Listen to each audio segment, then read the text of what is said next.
11 अप्रैल 1967 की पहले पेज के मध्याह्न जो बात चल रही थी, बाप आकर तुमको देही अभिमानी बनाते हैं और जो भी देहधारी धर्म गुरु है वो सब देह अभिमानी बनाते हैं।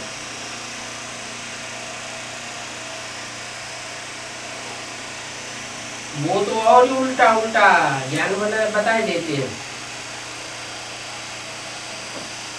तो ये बाप ही आकर के समझाते हैं कि तुम बच्चे हो, वेद के बाप के बच्चे हो। वेद का बाप तुम बिंदु बिंदु आत्माओं का बाप है और तुम वेद के बच्चे बिंदु आत्मा। हत के बच्चे अपन को देह समझते हैं, देह अभिमानी होते हैं। उनका बाप भी देह अभिमानी होता है। तो ये बातें बाप बैठ समझाते हैं कि रूह क्या है और देह क्या है।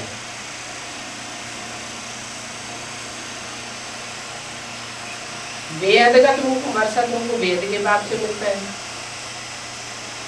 और हद का वर्षा हद के बाप से मिलता है। ये बेहद का नाटक है ना। ये 5000 वर्ष का नाटक अभी पूरा होता है और ये नाटक अथवा ड्रामा कहो, ये कोई ने बनाया नहीं है, बनाया है। अनादि ड्रामा है। कोई तुमसे पूछते हैं ये ड्रामा कब से शुरू हुआ, तो बताना पड़ेगा ये तो अनादि है। इनका आदि मध्य अंत नहीं होता। पुराना सो नया होता है, नया सो पुराना बनता है। तो ये पाठ बच्चों को तो पक्का हो गया। तुम जानते हो ये नई दुनिया कब बनती है और पुरानी दुनिया कब होती है।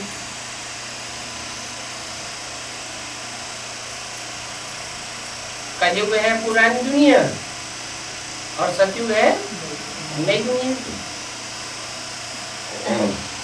और ये बातें भी कोई कोई बुद्धि में पूरी से बैठती नहीं है।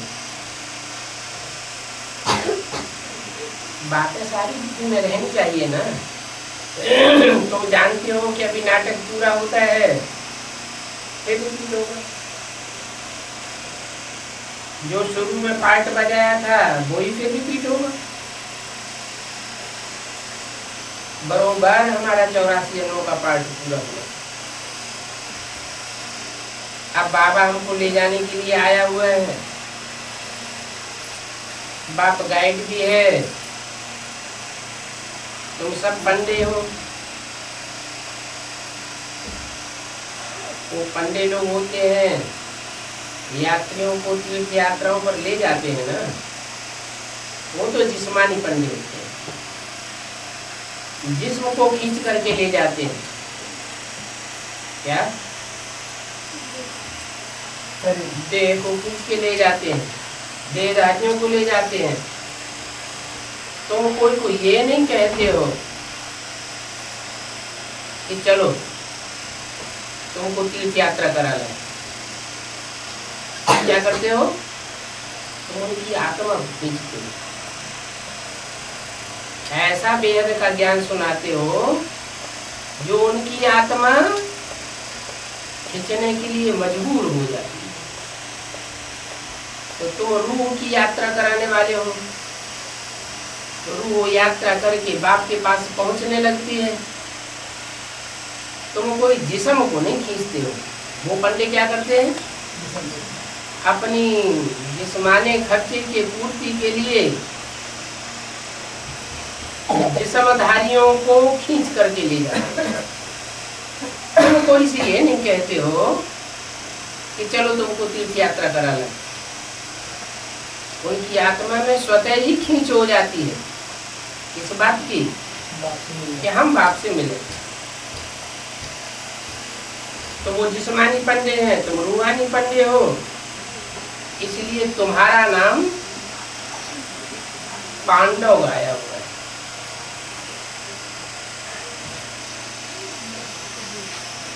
पांडव सेना हो ना।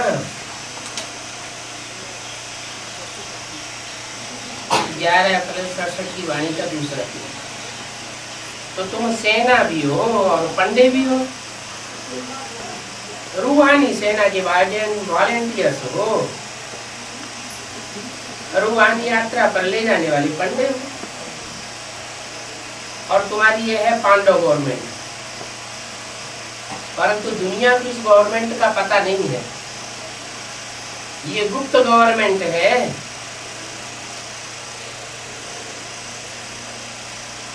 पांडव गवर्नमेंट, कौरव गवर्नमेंट और यादव गवर्नमेंट, ये सब यहाँ की बातें हैं। बाहर की दुनिया में भी हैं।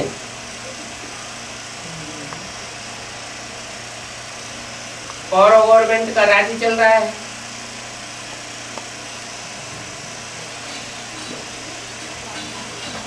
आर्य समाजी होते हैं, वो प्रजा परस्त होते हैं, प्रजा के प्रति उनका मोह बहुत होता है।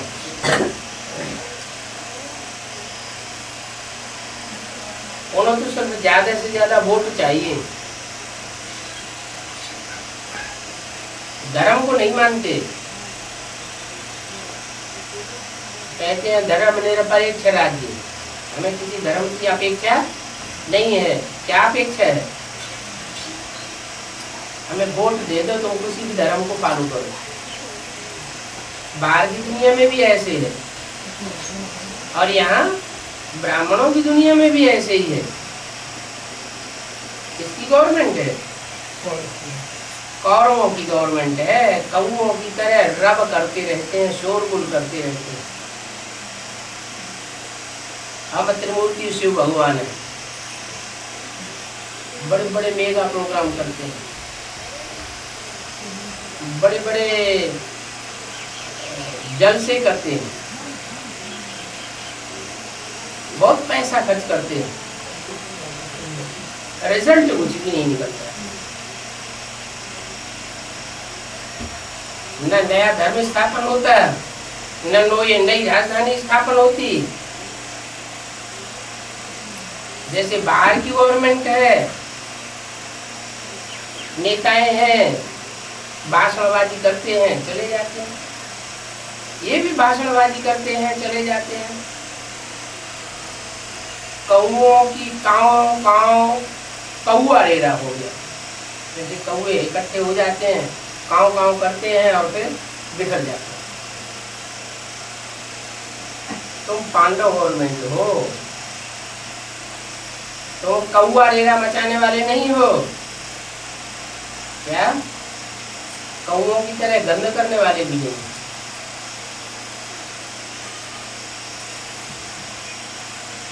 वो कहाँ ले जाते हैं? वो जिस्मानी तीर्थ यात्रा कराने ले जाते हैं।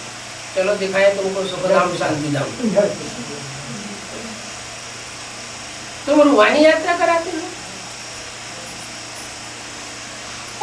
शास्त्रों में आया हुआ भी है, Pandav government, Kaurav government, Yadav government क्या करते भाई? ये इस समय की बातें हैं, इस समय की संगम। ये 3 गवर्नमेंट तब होती है जब महाभारत लड़ाई शुरू होनी होती है। अभी ये लड़ाई सिर पर खड़ी है क्या? ये इस समय की बात है। और अनेकों धर्म है और दुनिया भी तमो प्रधान है। ये वैरायटी धर्मों का झाड़ सारा पुराना हो गया है। तुम जानते हो इस झाड़ का पहला फाउंडेशन कौन से धर्म का होता है? कौन से धर्म का होता है? आज सनातन देवी देवता धर्म का फाउंडेशन होता है, तब कोई दूसरे धर्म नहीं होते हैं। अभी तमो प्रधानता है तो अनेक धर्मों का फाउंडेशन लगा हुआ है। पहले पहले सतयुग में थोड़े ही इतने ढेर सारे मनुष्य होंगे, बाद में जब और धर्म आते हैं तो वृद्धि को पाते हैं। पहले थे सतो प्रधान, अभी है तमो प्रधान। ये बातें किसी को भी पता नहीं, चाहे बाहर की दुनिया की बात हो और चाहे अंदर के ब्राह्मणों की दुनिया की बात हो। पहले थोड़े होते हैं, फिर तमो प्रधान बनते हैं तो उनकी संख्या बहुत हो जाती है, वृद्धि को पाते रहते हैं। तुम्हारे में भी नंबरवार है। स्टूडेंट्स में कोई अच्छे समझदार होते हैं, अच्छी धारणाएं करते हैं, खुद भी करते हैं और दूसरों को भी कराने का शौक होता है। अच्छी रीति धारण करते हैं, कोई मीडियम धारण करते हैं, कोई थर्ड क्लास, कोई फोर्थ क्लास। प्रदर्शनी में तो रिफाइंड रीति समझाने वाली चाहिए, जो ज्ञान की बातों को रिफाइन करके समझाए। पुराने तरीके से पुरानी बातें ही सुनाते रहते हैं, उसको रिफाइन ज्ञान थोड़े कहेंगे। तो पहले तो कोई को यही बताना है कि तुम्हारे दो बाप हैं, एक लौकिक एक पारलौकिक। एक है वेद का बाप पारलौकिक बाप, और दूसरा है हद का बाप लौकिक बाप। भारत को बेहद का वर्षा बेहद के बाप से मिलता है। भारत स्वर्ग था, आज से 5000 वर्ष पहले स्वर्ग था, अभी फिर नरक बन गया। तो बाबा कौन से स्वर्ग की याद दिलाते हैं? 5000 वर्ष पहले मैंने संगम युगी स्वर्ग की बात बताते हैं, जो चढ़ती कला का युग है। जब से कृष्ण का जन्म होगा तो उनके कावड़ लक्षण के बाद उतरती कला शुरू हो जाएगी। वो लक्ष्य नहीं देते, उससे भी ऊंचा लक्ष्य कौन सा है? कराती कल्याण कल्पांतकारी, ऐसा जो पाठ है।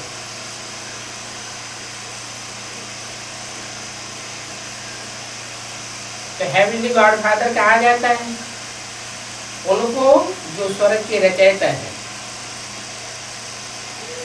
12 स्वर्ग था जो अभी नरक बना है, इसको आसुरी राज्य कहा जाता है। भक्ति भी पहले अब विचारी होती है। भी क्यों लगा दिया है? ज्ञान भी पहले अब विचारी होता है, और बाद में ज्ञान भी विचारी। अनेकों की बातें सुनते हैं, अनेकों की बातें धारण कर लेते हैं, तो ज्ञान भी विचारी हो जाता है। पहले एक से सुनते हैं, जब नए ज्ञान में आते हैं, चाहे एडवांस में चाहे बेसिक में, पहले एक की बातें धारण करते हैं, और बाद में अनेक मतें सुनते विचारी बन जाते हैं। ज्ञान भी विचारी और आप भी विचारी होता है।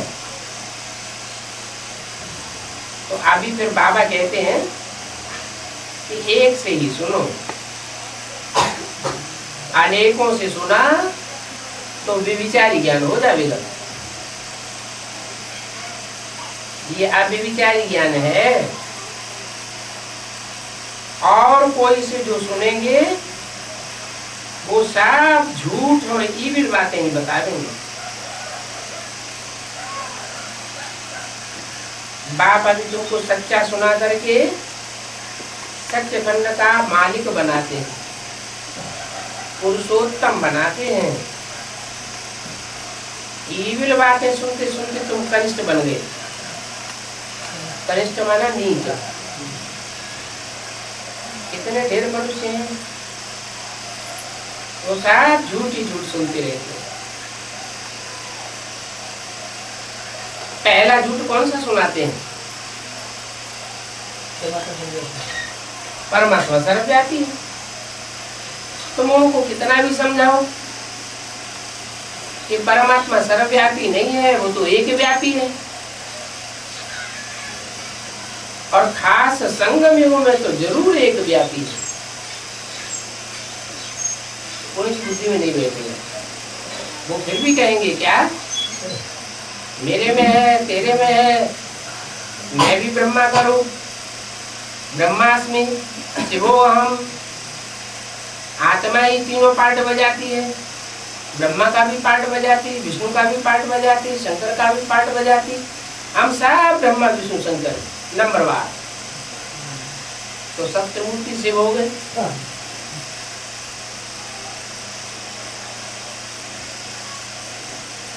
सबसे बड़ा झूठ बताते हैं गीता का भगवान कृष्ण। क्या गीता का भगवान कृष्ण है, और ये कब से झूठ बताते चले आ रहे हैं।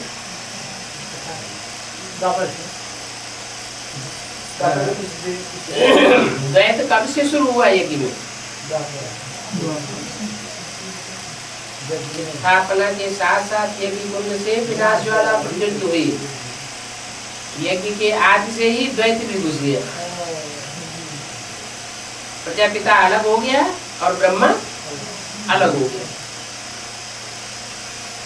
सूर्यवंशी आत्माएं अलग हो गई और चंद्रमा की रहबरी में चंद्रवंशी, इस्लाम वंशी, बौद्धी वंशी, क्रिश्चियन वंशी सारे ही इकट्ठे हो गए। यहाँ तक कि जो गीता माता थी वो भी किसके कंट्रोल में चली गई? ब्रह्मा के कंट्रोल में चली गई।